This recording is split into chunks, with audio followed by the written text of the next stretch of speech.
Hi children, how are you? Yesterday's class we discussed our real numbers, ninth class, first chapter. The rational numbers and irrational numbers along with this is called as real numbers అంటే అకర్ణీయ సంఖ్యలు కర్ణీయ సంఖ్యలు అన్ని కలిపి వాస్తవ సంఖ్యలు అన్న. అలాగే కర్ణీయ సంఖ్యల్ని 6 దశాంశ స్థానాల వరకు సవరించి చేయడం జరిగింది. భాగాహార పద్ధతిలో వర్గమూల భాగాహార పద్ధతిలో చేయడం జరిగింది. ఇవాళ ఏంటంటే locate the irrational numbers on number line అంటే కరణీయ సంఖ్యల్ని సంఖ్యారేఖ మీద చూపడం ఎలానో మనం నేర్చుకుందాం. ఓకేనా పిల్లలు? రైట్ పిల్లలు, ఇప్పుడు నేను ఒక చార్ట్ తీసుకున్నాను. చార్ట్ మీద స్కేల్ సహాయంతో పెన్సిల్తో ఒక లైన్ గీస్తున్నాను. నంబర్ లైన్ గీయడానికి ట్రై చేస్తున్నాను. ఇప్పుడు రైట్ సంఖ్యారేఖ గీశాను. ఇప్పుడు ఏం చేస్తాను అంటే ప్రతి 2 సెంటీమీటర్లకు ఒక యూనిట్గా నేను తీసుకుంటాను. ప్రతి 2 సెంటీమీటర్లకు ఒక యూనిట్గా తీసుకోవడం జరుగుతుంది. ఇక్కడ చూద్దాము. ఓకే, నేను ప్రతి 2 సెంటీమీటర్లకు ఒక యూనిట్గా will take every 2 centimetres as a unit, 1 unit.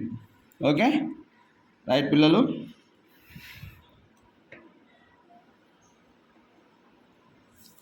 Okay, ఈ విధంగా తీసుకున్నాను. ఇక్కడ నేను దీనికి ఒక పేరు పెడుతున్నాను. 0 1 2 3 4 5 6 7 8 9. ఈ 0 ఈ పాయింట్ ఏదైతే ఉందో ఈ పాయింట్ నేను ఓగా తీసుకుంటావు.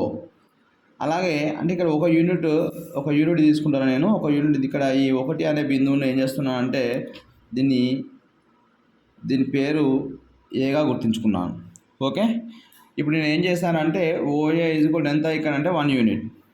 ఓఏ ఈజ్వల్ ఎంత? 1 unit. O A is equal to 1 unit. ఇప్పుడు ఏం చేయాలి మనము అంటే ఈ ఏను కేంద్రంగా చేసుకొని, ఏ అనే బిందువును కేంద్రంగా చేసుకొని ఒక యూనిట్ గీసుకోవాలి. ఓకే, ఏ అనే బిందువును కేంద్రంగా చేసుకొని ఒక యూనిట్ మనం గీయాలి. ఓకే, అయితే ఇప్పుడు నేను ఏం చేస్తున్నా అంటే డి కోణంను ఉపయోగించి ఈ ఏను కేంద్రంగా చేసుకున్నా. మిడిల్ పాయింట్ ఇక్కడ చూపించు. రైట్, ఇప్పుడు నేను ఏం చేస్తున్నా అంటే ఈ ఏ అనే బిందువును కేంద్రంగా చేసుకొని డి కోణం సహాయంతో లంబం 90 డిగ్రీస్ గుర్తించాను. 90 డిగ్రీస్ గుర్తించాను, ఇక్కడ పాయింట్ పెట్టాను. రైట్, 90 డిగ్రీస్ గుర్తించాను. ఇప్పుడు ఏం చేస్తాను అంటే ఈ ఏ అనే బిందు నుండి ఒక లంబాన్ని గీశాను. రైట్, ఎందుకు చేస్తున్నాను అంటే మనకు √2 వాల్యూ కావాలి అంటే ఇప్పుడు ఇక్కడ ఓఏ ఒక యూనిట్ తీసుకున్నా కదా, అలాగే ఇంకొక పాయింట్ ఏబి ఒక యూనిట్ తీసుకుంటాను. ఏబి ఒక యూనిట్. ఓకే, మనం ఏమనుకున్నామంటే 2 సెంటీమీటర్లకు ఒక యూనిట్గా తీసుకోవడం జరిగింది కదా ఫస్ట్ నుంచి. ఇక్కడ కూడా అలానే తీసుకుందాం. 2 సెంటీమీటర్లకు ఒక యూనిట్ తీసుకుందాం, ఎందుకంటే మనకు ఫిగర్ పెద్దగా కనబడడానికి అవకాశం ఉంటుంది కనుక. ఓకే రైట్, ఇక్కడికి ఒక యూనిట్. ఓకేనా పిల్లలు? రైట్, ఇది ఇక్కడ ఏంది? Right angle 90 degrees. ఓకేనా, ఇప్పుడు ఏ కదా ఇక్కడ దీని ఒక పేరు పెట్టుకుందాం, బి. ఏబి ఎంత? It is also 1 unit. ఓకేనా, ఒక యూనిట్. ఇప్పుడు ఈ ఓబీలను కలపండి. ఓబీలను కలపక మనకి ఇక్కడ ఏర్పడేదాన్ని ఏమంటామంటే రైట్ యాంగిల్ ట్రయాంగిల్, లంబకోణ త్రిభుజం. ఇక్కడ ఏర్పడేది ఏంది? లంబకోణ త్రిభుజం. ఏర్పడేటప్పుడు మనకు పైథాగరస్, అకార్డింగ్ టు పైథాగరస్ ఏం చెప్తుంది మనకు అంటే కర్ణం మీది వర్గము. పైథాగరస్ ఏం చెప్తాడు అంటే ఇది కర్ణము, హైపోటెనస్. ఓకే, కర్ణం మీది వర్గము, ఇది ఎత్తు అనుకుందాం, ఇది భూమి అనుకుందాం. కర్ణం మీది వర్గము మిగిలిన 2 భుజాల వర్గాల మొత్తానికి సమానం. అంటే కర్ణము స్క్వేర్ ఈక్వల్ ఎత్తు స్క్వేర్ ప్లస్ భూమి స్క్వేర్. ఇక్కడ మనకు ఏంది? ఇక్కడ చూస్తే ఓఏ వాల్యూ 1 ఉన్నది, ఏబి వాల్యూ 1 ఉన్నది. మనం కనుక్కోవాల్సింది ఇప్పుడు కర్ణం కనుక్కోవాలి, ఓబి కనుక్కోవాలి. ఏం కనుక్కోవాలి? ఓబి అనేది ఏంది? కర్ణం. ఓకే రైట్, ఇప్పుడు మన ఈ సూత్రంలో పరిశీలిస్తే కర్ణము స్క్వేర్ ఈజ్ ఈక్వల్ టు అంటే OB square is equal to ఎత్తు స్క్వేర్ అంటే ఎంత? 1. ఎత్తు అంటే ఏంది? ఏపీ కదా, 1 స్క్వేర్ ప్లస్ 1 స్క్వేర్. ఏమవుతుంది? 1 స్క్వేర్ అంటే 1 స్క్వేర్ అంటే 1 అవుతుంది. 1 + 1 2. కర్ణము స్క్వేర్ ఈజ్ ఈక్వల్ టు 2. కర్ణము ఈజ్ ఈక్వల్ ఏమవుతుంది, స్క్వేర్ ఇటుకి వస్తే రూట్ అవుతుంది. ఓకే, ఇప్పుడు ఇక్కడ చూడండి. ఇప్పుడు ఓబీ వాల్యూ ఎంత వచ్చింది మనకు, √2. ఓబీ వాల్యూ ఎంత వచ్చింది, √2. ఇప్పుడు మనం ఏం చేద్దామంటే ఈ ఓబీ వృత్తలేఖిని సహాయంతో కంపాస్ సహాయంతో ఏం చేద్దామంటే ఈ ఓబీ మీద ఇలా ఈ విధంగా వృత్తలేఖిని సహాయంతో ఓబీ ఆధారంగా ఒక చాపం గీద్దాం ఇటు.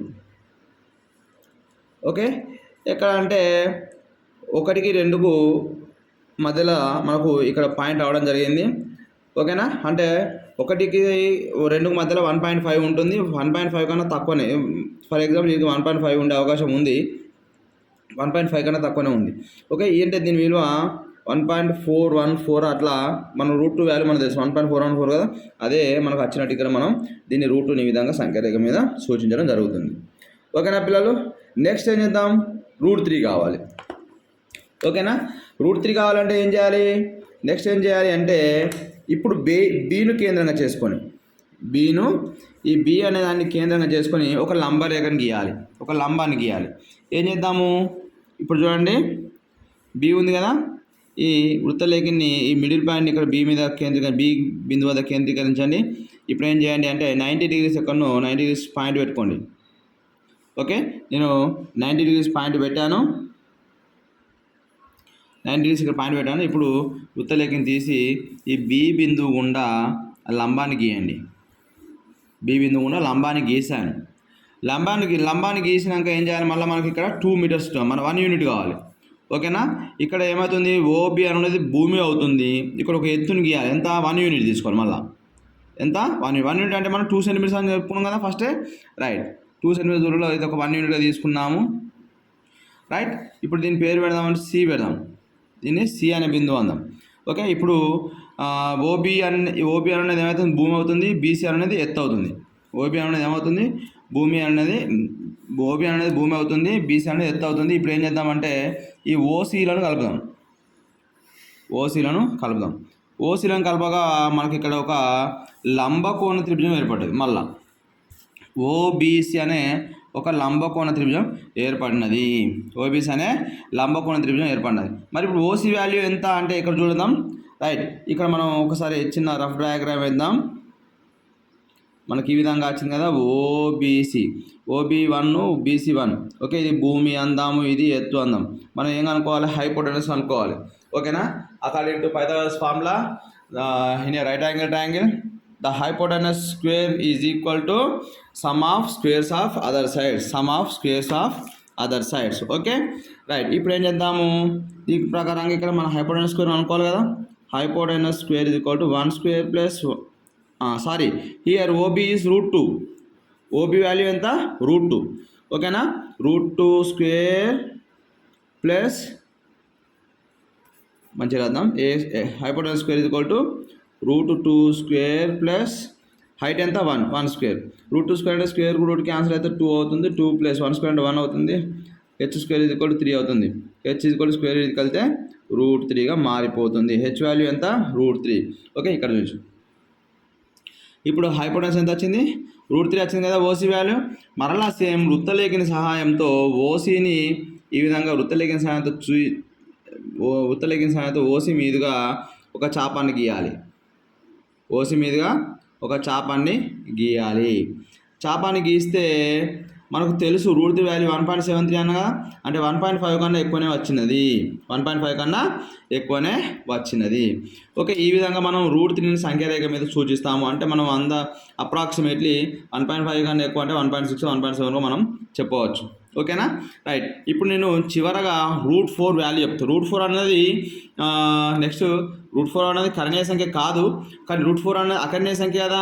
√4 వాల్యూ ఎంత, 2 కదా. ఇప్పుడు నేను బరాబర్ 2 మీద నేను √4 వాల్యూ తీసి చూపిస్తాను. మీకు హోంవర్క్ ఏంటంటే √5 √6 √7 అట్లా √10 దాకా మీకు హోంవర్క్. ఓకేనా పిల్లలు, మళ్ళీ ఏం చేయాలి, ఇప్పుడు సీను కేంద్రంగా చేసుకొని ఒక లంబాన్ని గీయాలి. ఇప్పుడు ఏం చేద్దాం, సీను కేంద్రంగా చేసుకొని ఒక లంబాన్ని గీయాలి. ఇప్పుడు సీను ఇక్కడ సి బిందువు ఆధారంగా వృత్తలేఖని కోణమాలని ఇలా పెట్టడం జరిగింది సి బిందు మీద. ఇప్పుడు సి బిందు మీద ఒక లంబాన్ని గీశాను, లంబాన్ని ఒక బిందువు గుర్తించాను. ఇప్పుడు సిను కేంద్రంగా చేసుకొని లంబాన్ని గీద్దాం.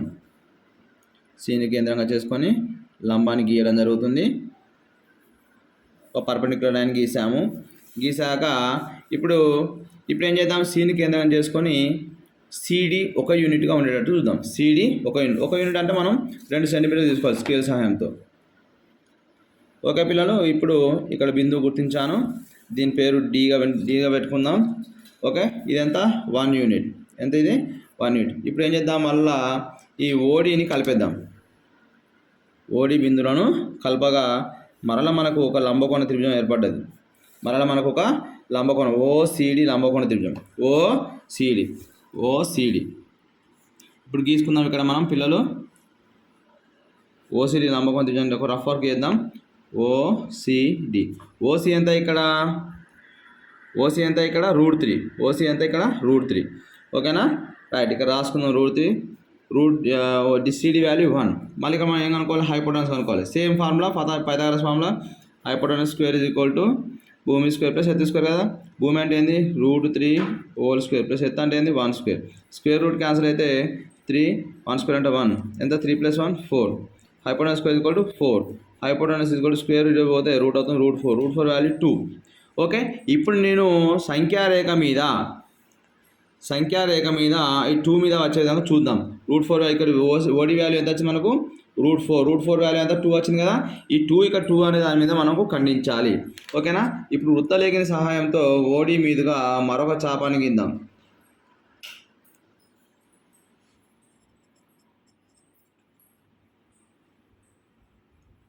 ఓడి కేంద్రంగా చేసుకొని ఓడి మీదుగా ఒక చాపాన్ని గీద్దాం.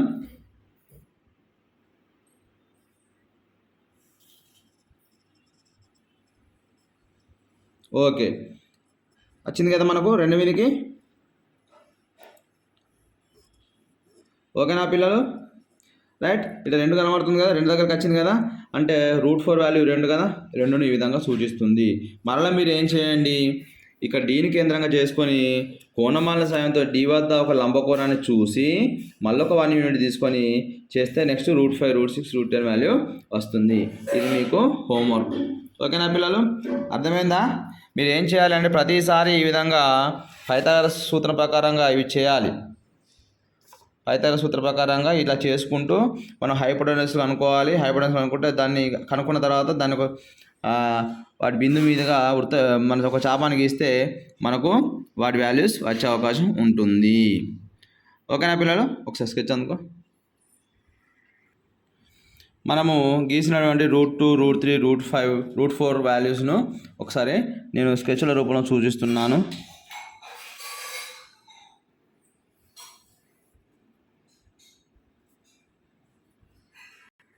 ఇప్పుడు నేను √3ని సూచిస్తున్నాను. ఓకే మేడం, ఇది √2 వాల్యూ, ఇది √4 వాల్యూ.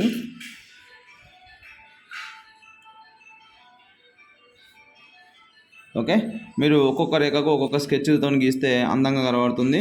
ఈ విధంగా చేయండి పిల్లలు.